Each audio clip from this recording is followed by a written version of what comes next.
numéro 1.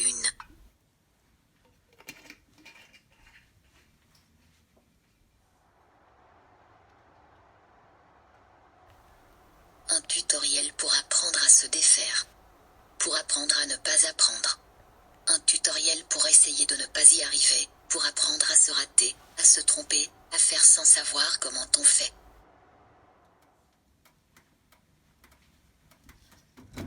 Étape numéro 2.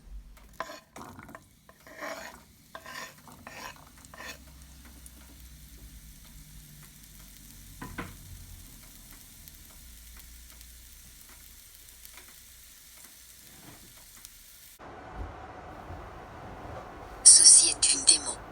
Outil pour ne rien dire n'aide pas, ne montre pas, n'est pas un exemple. Matériel nécessaire, du temps durée du temps, inconnu. Démonstration du temps inutilement utile, démonstration du et si je. Et si je mets ma main, mon poing, ma tête là? Et si je ne pense pas, et si je ne réfléchis plus?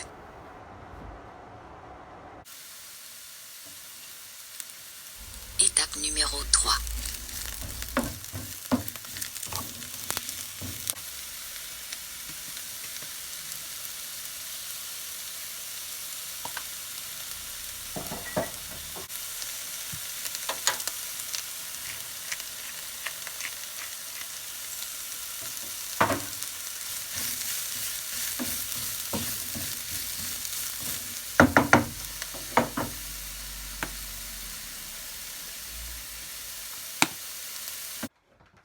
Optez pour un point de vue différent.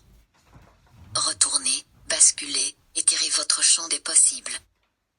Possible n'est pas toujours faisable et faisable n'est pas toujours possible.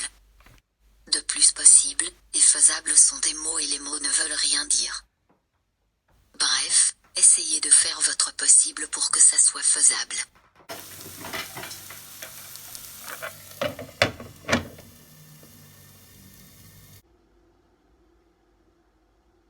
Cherchez-vous verticalement parlant.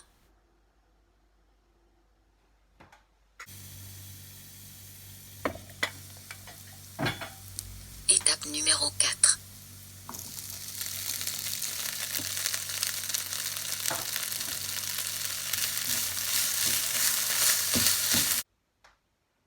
Cherchez-vous aussi horizontalement parlant.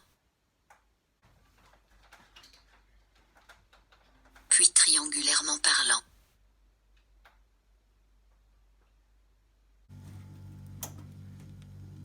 Étape numéro 5.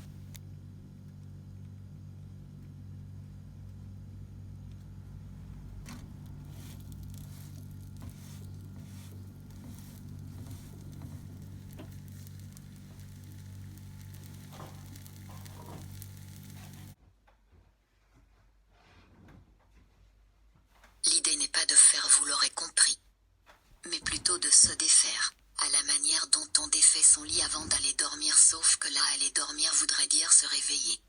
Et j'entends bien, il faut avoir dormi pour pouvoir se réveiller. Une grasse matinée est envisageable car souvent c'est là qu'on poursuit nos rêves, pendant que le monde s'est levé tôt pour ne tourner pas rond. Étape numéro 6.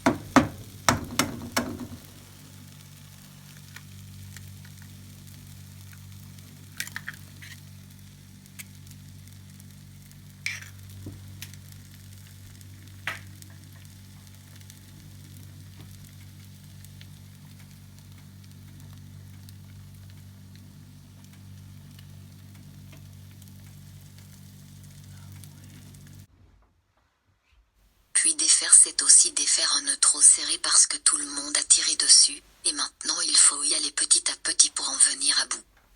Faut trouver là où pousser pour que ça se détende, et là où tirer pour que ça sorte.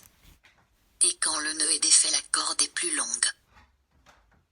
Néanmoins, il est important de faire un nœud au début ou à la fin de votre corde car vous pourriez en perdre les extrémités.